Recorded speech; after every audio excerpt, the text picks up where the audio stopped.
Hi Nikunj, please tell us about the company. Hey, hi, I am Captain Nikunj Parashar, co-founder of Sagar Defence Engineering. We are an urban air mobility development technology development company. We started our roots with developing technology for the Indian Armed Forces, especially for Indian Navy and Indian Army.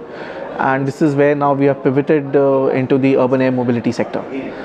Recently, on 18th of July, our second prototype model was inaugurated by the Honorable Prime Minister at Janpath, New Delhi. How do you plan to use this urban mobility space and the urban space, and what's the idea behind it? So if you see the current urban age mobility, and we're talking about electric cars, electric trucks across, at the end they're going to ply on the same road, right? So yeah, infrastructure, especially in urban space, is still going to get more cluttered. We may remove the petrol and the diesel or the fossil fuel operating vehicles, but then you're backing again, coming back to the same ground conditions. That means you may earn incentives on the carbon credit on the pollution front, but the efficiency is still going to come down. How do you increase this efficiency actually at the same time and parallelly gaining on the carbon credits or the emissions? This is where urban air mobility kicks into picture. Now, urban air mobility, that means we are looking at a sector of 25 to 30 kilometers of radius where we want to operate them. You do not need special infrastructures. That means your terraces, your buildings or existing airports can be used for these drone operations, and they help you in doing a hub-to-hub based last mile deliveries. So a general one tonner carrying a truck or a UAV carrying 200 kgs on a flight can do a multiple runs of flights from one hub to the other.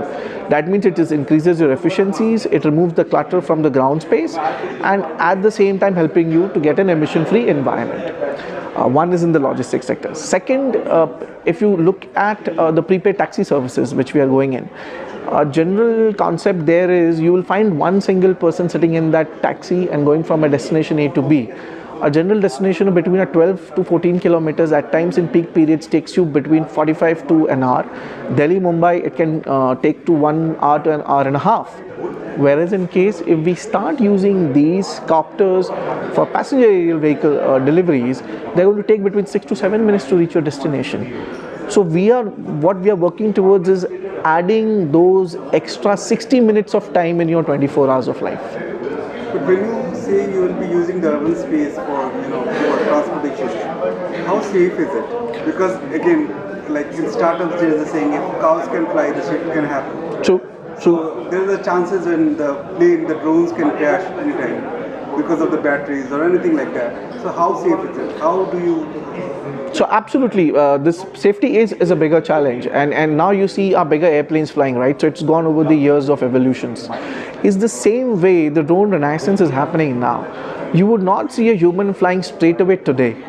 Though I sit and fly it because it's our prototype and I can fly and sit in my craft.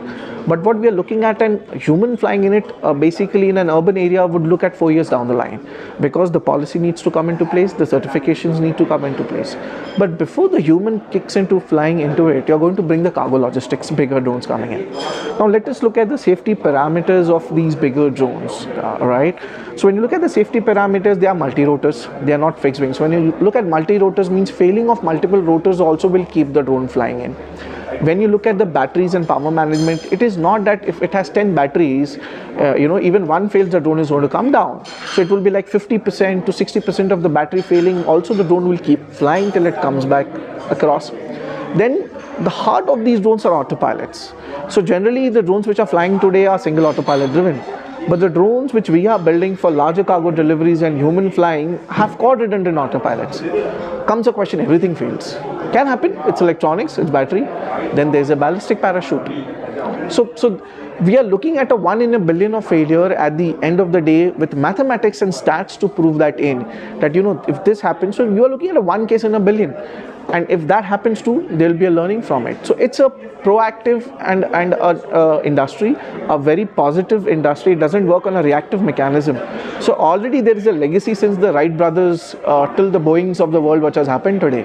So these legacies and learnings from there are going to be incorporated in these type safety standards of these platforms too. And when this is going to happen? What we are looking at, a passenger carrier in the civil commercial domain by 2029, 2030 with certification. A medical evacuation in the armed forces is next 24 months away already. I want to know your thoughts on the the battery recycling process that government has recently imposed here. This is absolutely a fantastic part. When we are looking at these battery and especially peak currents of optimization, so where we are looking operating our battery packs are operating at very high capacity of discharge rates. Now, at a certain charging and discharging level, so consider 4,000 cycles of an operations, these batteries cannot be used. So you need to have a process mechanism where these batteries can also be recycled for other purposes and repurpose the whole work. So that way we feel it's fantastic. Important is, as a manufacturer, we need to adhere to it and support the whole ecosystem for it.